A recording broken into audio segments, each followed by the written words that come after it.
ये कहानी है नारंगपुर के शमशेर और उसके बेटे संकेत की। शमशेर घोड़े के तबेले में चौकीदारी किया करता था। अपने पिताजी की चौकीदारी की नौकरी होने की वजह से संकेत हमेशा वहीं रहता।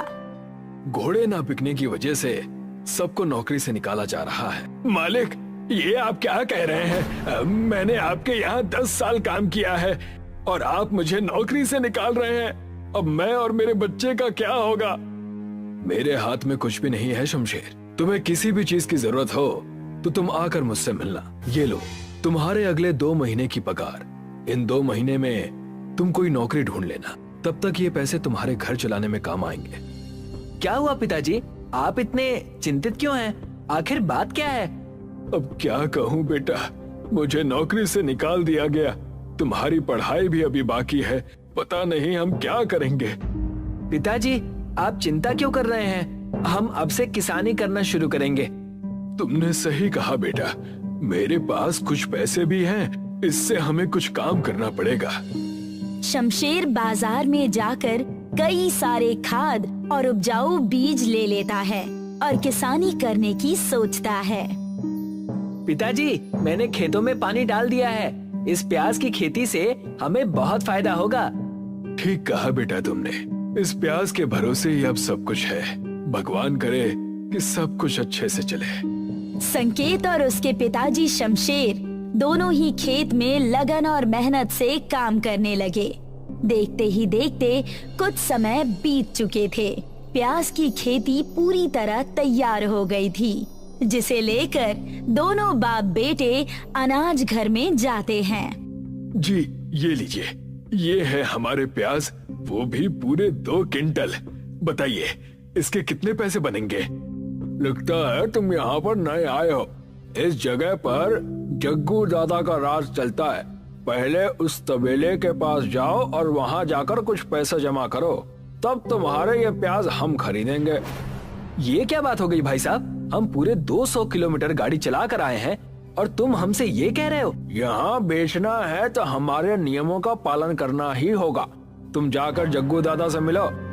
लगता है ये यहाँ का दादा है, बहुत बड़ा गुंडा है। चलो चलकर देखें कि ये आदमी है कौन। जी पिताजी, हमें चलकर देखना चाहिए। शमशेर और संकेत उस जग्गू दादा के पास जाते हैं और वहाँ जाकर देखते हैं जग्गू दादा कोई और नहीं बल्कि शमशेर का पुराना मालिक ही था, घोड़े के तबेले का मालिक। अरे मालिक आप, और आपने ये क्या चाल चलन बना लिया है अपना? मैंने आपको पहचाना ही नहीं। अरे शमशेर, तुम कितने दिनों बाद नजर आए हो मुझे। कैसे हो? और हाँ, मैं ही हूँ जग्गू दादा। अब मैं गुंडा बन गया हूँ। पिताजी, आपके यहाँ काम करते थे, लेकिन आप गुंडे कैसे बन गए? मैं कुछ समझा नहीं। मैं जुए में सारे पैसे हार गया। अपना तबेला भी मैंने खो दिया और आजकल लोगों से पैसे लूटने का काम करता हूँ। जग्गू दादा की बात ही कुछ और है। तुम दोनों ये सब छोड़ो, लेकिन जग्गू दादा का हफ्ता दे दो। हफ्ता? ये क्या होता है? मैं कुछ समझा नहीं। अगर तुम्हारे पास 1 क्विंटल प्याज है तो तुम्हें 20 किलो प्याज हमें देने होंगे, या उतने पैसे। हाँ चलो, पैसे ढीले करो और रास्ता नापो। मुझे मेरी आंखों पर विश्वास नहीं हो रहा कि आप ऐसा कह रहे हैं। मैं आपको भगवान समझता था और आप हैं कि गरीब असहाय लोगों से पैसे ऐंठ रहे हैं। इतना सुनते ही जग्गू दादा को क्रोध आ गया और उन्होंने शमशेर को जमीन पर धकेल दिया। ये आप क्या कर रहे हैं? 2 कौड़ी का नौकर तुम मुझे सिखा रहा है? चला जाए यहाँ से। सुनो, चलो इसके सारे प्याज लूट लो और इसे इस शहर में दोबारा मत आने देना। भगवान सब देखेगा, तुम देखना। पहले खुद का देख लो, मैं यही हूँ, मुझे देखते रहना। संकेत अपने पिताजी शमशेर को जख्मी हालत में देखकर वहाँ से चला जाता है और रास्ते में जंगल में देखता है कि कुछ घोड़े बंधे हुए हैं। उसमें से एक घोड़े के पैर में बड़ा सा कांटा गड़ा हुआ दिखाई देता है। बेटा, ये हमारा घोड़ा है। ये जब छोटा हुआ करता था तब मुझसे बहुत प्यार करता था। इसका नाम बादल है। पिताजी, वो देखिए, उस घोड़े के पैरों में खूंटा गाड़ा हुआ है, मैं इसे निकाल देता हूँ। संकेत जाकर गड़ा हुआ कांटा निकाल देता है। लगता है इसे राहत मिली है। देखो, हमें ये कहीं लेकर जाने की कोशिश कर रहा है। उसके साथ जाकर देखो। पिताजी, आप भी चलिए ना। शमशेर और संकेत दोनों ही उस घोड़े का पीछा करने लगे। उसका पीछा करते करते एक ऐसी जगह पर जा पहुँचे जहाँ प्यास का एक घोड़ा खड़ा हुआ दिखाई पड़ा। पिताजी, ये क्या है? ये घोड़ा प्यास का कैसे हो सकता है? मुझे तो कुछ भी समझ में नहीं आ रहा। और बादल हमसे कहना क्या चाहता है? कुटिया से एक बुजुर्ग बाहर आए और कहने लगे, आओ बादल आओ। और ये क्या तुम अपने साथ मेहमान लाए हो? ये सब क्या हो रहा है? आप कौन हैं? वो प्यास का घोड़ा? ये एक मायावी घोड़ा है, बस बोल नहीं पाता, लेकिन सब पर नजर रहती है इसकी। ये कह रहा है कि तुमने इसकी मदद की है, इसीलिए बादल ने तुम्हारे लिए एक उपहार छोड़ा है, प्यास का घोड़ा। वो घोड़ा जहाँ जहाँ तुम्हारे साथ चलेगा, वहाँ वहाँ प्यास छोड़ता जाएगा। इसका मतलब वो प्यास का घोड़ा हमारी मदद करेगा। ठीक कहा तुमने, वो तुम्हारी मदद करेगा। अगर ऐसा है तो उस घोड़े के साथ हमें इनके पुराने मालिक से बदला लेना होगा। सही कहा बेटा तुमने। मैं जग्गू दादा से बदला लेकर रहूंगा। शमशेर और संकेत दोनों बाप बेटे उस प्यास के घोड़े को लेकर अपने घर चले गए। देखा पिताजी आपने, इस प्यास के घोड़े ने हमें कई पुश्तों के लिए अमीर बना दिया और अब हमें किसी भी दादा से डरने या छुपने की कोई जरूरत नहीं है। जग्गू दादा को सबक सिखाने का मेरे पास एक अच्छा उपाय है। हमें इस जादुई प्यास के घोड़े का लालच देकर उन्हें फंसाना है। लेकिन हम ये करेंगे कैसे? हम इस प्यास के घोड़े को जग्गू दादा के सामने से लेकर जाएंगे। ये जब भी चलेगा उस घोड़े से प्यास निकलेगा और उन प्यास के निकलने की वजह से जग्गू दादा लालच में आकर फंस जाएगा। और उन्होंने वैसा ही किया। प्यास के घोड़े को जग्गू दादा के अड्डे पर लेकर चले गए और प्यास का घोड़ा जैसे ही आगे चलता गया, वो सारे प्याज उसके पैरों से नीचे गिरते गए। ये देखकर जग्गू दादा को लालच आ गया और वो कहने लगा, अरे वो देखो, प्यास का घोड़ा ये प्यास देता हुआ जा रहा है। चलो साथियों, इसका पीछा करो। चलो सरदार, मजा आएगा, हफ्ता वसूली करनी ही नहीं पड़ेगी। जग्गू दादा और उसके चेले लालच के मारे उस प्यास के घोड़े का पीछा करने लगे। तब वो प्यास का घोड़ा एक खाई की तरफ चला गया। जग्गू दादा और उसके चेले इतने लालच में अंधे हो चुके थे कि वो भी खाई की तरफ चले गए और वहाँ जाकर गिरने ही वाले थे कि उन्हें संकेत और उसके पिताजी शमशेर ने बचा लिया। मैं मरते मरते बच गया। हे भगवान, धन्यवाद शमशेर, तुमने मेरी जान बचा ली। देखा जग्गू दादा, आपने आपके लालच के कारण आपको दिखाई देना बंद हो गया था और इसी कारण आपके प्राण भी संकट में थे। तुमने मेरी आंखें खोल दी। मैं ऐसा अब दोबारा नहीं करूंगा। अगर आज तुम ना होते तो ना जाने हमारा क्या होता। मुझे तो यमराज अपने भैंस पर आते हुए दिख गए थे। वो भला हुआ इनका जो इन्होंने मेरी जान बचाई। और इसी तरह जग्गू दादा ने सबक सीखकर लोगों को उनके प्याज और पैसे वापस लौटा दिए। शमशेर और उसके बेटे संकेत ने प्यास के घोड़े की मदद से लोगों की मदद की। कपिल एक बहुत ही मेहनती लड़का था जो अपने पिता सुशील के साथ रहता था। उसके पिता अक्सर बीमार रहा करते थे। एक दिन की बात है, सुशील की तबीयत अधिक खराब होने की वजह से सुशील ने कपिल को अपने पास बुलाया। बेटा, मेरा अंतिम समय आ गया है शायद। ये क्या कह रहे हो पिताजी? बेटा, मैं अत्यधिक बीमार रहता हूँ और मैं तुझ पर बोझ नहीं बनना चाहता। मेरा अंतिम समय आ गया है। अब मैं तेरी माँ के पास जाना चाहता हूँ। थक गया हूँ मैं इस दुनिया से। पिताजी, आप ऐसा ना कहो। आपके अलावा मेरा है ही कौन? अगर आप भी मुझे माँ की तरह छोड़कर चले जाओगे तो मैं अकेला पड़ जाऊंगा पिताजी। कपिल, मेरे पास तुझे देने के लिए कुछ भी नहीं है, परंतु मेरे पास 2 एकड़ जमीन है। मेरे बीमार होने की वजह से वो खाली पड़ी है। और तुम बहुत ही मेहनती लड़के हो। तुम उस जमीन पर कुछ भी उगाओ और अपना जीवन यापन करो। पर बेटा ध्यान रखना, कभी किसी गरीब को कष्ट मत देना।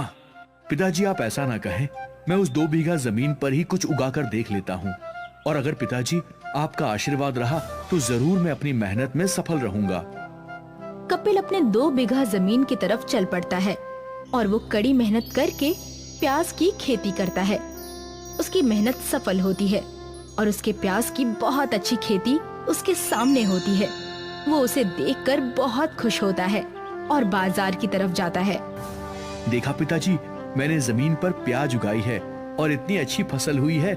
ये सब आपके आशीर्वाद का ही फल है। अरे वाह बेटा, तुमने प्याज की खेती करके तो बहुत अच्छा काम किया है।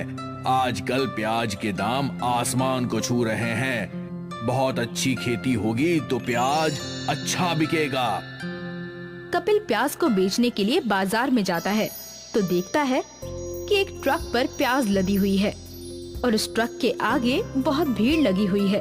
वो एक आदमी से पूछता है, अरे भैया, ट्रक के आगे इतनी भीड़ क्यों लगी हुई है? आखिर बात क्या है? अरे भैया, यहाँ पर इस ट्रक में प्याज बिक रहे हैं जो कि बहुत सस्ते हैं। इसी वजह से सब प्याज खरीदना चाहते हैं। मैं भी ये प्याज सस्ते दामों पर खरीद कर महंगे दामों पर बेच दूंगा। पर भैया, प्याज तो बहुत महंगी है। हाँ महंगी तो है, पर ये प्याज थोड़ी सड़ी हुई है, इसी वजह से ये सस्ती बेची जा रही है। आजकल प्याज के दाम आसमान को छू रहे हैं। हर कोई प्याज खरीदना चाहता है, पर मार्केट में प्याज उपलब्ध ना होने की वजह से प्याज महंगी हो गई है। तभी वो गांव का जमींदार आ जाता है और उन दोनों की बातों को सुन लेता है। कपिल, आजकल प्याज महंगी नहीं है, बल्कि महंगी कराई गई है। खेत से सस्ती प्याज खरीद कर उसे स्टॉक में रख लिया जाता है और जो सड़ी हुई प्याज होती है उसको निकाल दिया जाता है उन्हें दुगने दामों पर, जिसकी वजह से प्याज महंगी होती है। स्टॉक में होने की वजह से भी आम जनता को ये प्याज नहीं मिल पाती। प्रेमचंद जी, मैंने प्याज की खेती की है। मैं प्याज बेचने ही जा रहा था तो रास्ते में इस प्याज के ट्रक को देखा और धक्का मुक्की की इस भीड़ को देखा। बहुत मारा मारी है प्याज के लिए तो। कपिल, अगर तुम प्याज बेचने जा रहे हो तो उसका कोई फायदा नहीं, क्योंकि जो प्याज मार्केट में खरीदी जाएगी वो सब तुमसे बहुत कम रेट में खरीदेंगे और उससे 4 गुना रेट में प्याज आम जनता को बेचेंगे। यहाँ तो आम जनता के साथ बहुत नाइंसाफी है। मुझे इन लोगों की मदद करनी चाहिए। मुझे प्याज को सही मूल्य में जनता तक पहुँचाना चाहिए, परंतु मैं ये कैसे कर सकता हूँ? क्योंकि कुछ लोग तो प्याज से ही रोटी खाते हैं, उनके नसीब में सब्जी भी नहीं होती। अगर ये प्याज ही इतनी महंगी होगी तो वो रोटी नहीं खा पाएंगे। मुझे कुछ ना कुछ गरीबों के लिए करना चाहिए, क्योंकि मैंने अपने पिताजी से गरीबों की मदद करने का वादा जो किया है, अगर मैं उनके लिए कुछ कर पाया तो ये मेरे लिए बड़े सौभाग्य की बात होगी। कपिल चिंतित होकर एक कोने में बैठा था। तभी उसको एक उपाय आता है। कपिल एक प्याज की शेप में एटीएम बनाता है और उस एटीएम को सेट कर देता है और उस प्याज के एटीएम के अंदर बैठ जाता है और अंदर से आवाज लगाता है, प्याज ले लो प्याज, 40 किलो प्याज सस्ती और अच्छी प्याज, ऐसी प्याज कहीं नहीं मिलेगी। प्याज ले लो प्याज, 40 रुपए किलो, 40 रुपए किलो, 40 रुपए किलो प्याज सस्ती और अच्छी प्याज, ऐसी प्याज कहीं नहीं मिलेगी। प्याज ले लो प्याज। ये प्याज बेचने का तरीका बहुत अच्छा है। इससे मुझे कोई पहचानेगा भी नहीं कि मैं उनके धंधे के बीच में आ रहा हूँ। सबको यही लगेगा कि ये एक एटीएम मशीन है जिसमें पैसे डालने पर प्याज प्राप्त हो जाता है। इस तरह से मेरी पहचान भी गुप्त रहेगी और सबको सही मूल्य पर प्याज प्राप्त हो जाएगा। कपिल की आवाज सुनकर कुछ लोग उस एटीएम के आगे रुक जाते हैं और वहाँ से प्याज खरीदने की कोशिश करते हैं। कुछ लोग उस एटीएम के अंदर 40 रुपए डालते हैं तो कपिल एटीएम के अंदर बैठे 1 किलो प्याज उस एटीएम से बाहर निकाल देता है। लोग प्याज की गुणवत्ता देखकर बहुत खुश होते हैं। अरे वाह, ये प्याज तो सस्ती भी है और अच्छी भी है। देखो कितनी अच्छी प्याज इतने कम दामों में हमें मिल गई। अरे प्याज तो अच्छी है, परंतु ये देखो, एटीएम मशीन में लाइन में लगने की भी जरूरत नहीं है। पैसा डालो और प्याज ले लो। कितना रोचक प्याज लेने का तरीका है। ये तरीका तो मुझे बहुत अच्छा लगा। ना ही प्याज छांटने का झंझट और ना ही पैसे खुले करवाने का झंझट। इसी तरह से सभी उस एटीएम मशीन से प्याज खरीदते थे और खुश होकर प्याज अपने घर ले जाते थे, जिसकी वजह से कपिल की सारी प्याज बिक जाती है और वो सभी लोगों की मदद करता हुआ अमीर हो जाता है। उसका ये रूप देखकर उसके पिता भी निश्चिंत होकर ठीक हो जाते हैं और उसको शाबाशी देते हैं। कपिल, तुमने बहुत ही नेक काम किया, प्याज को सही दामों पर बेचा।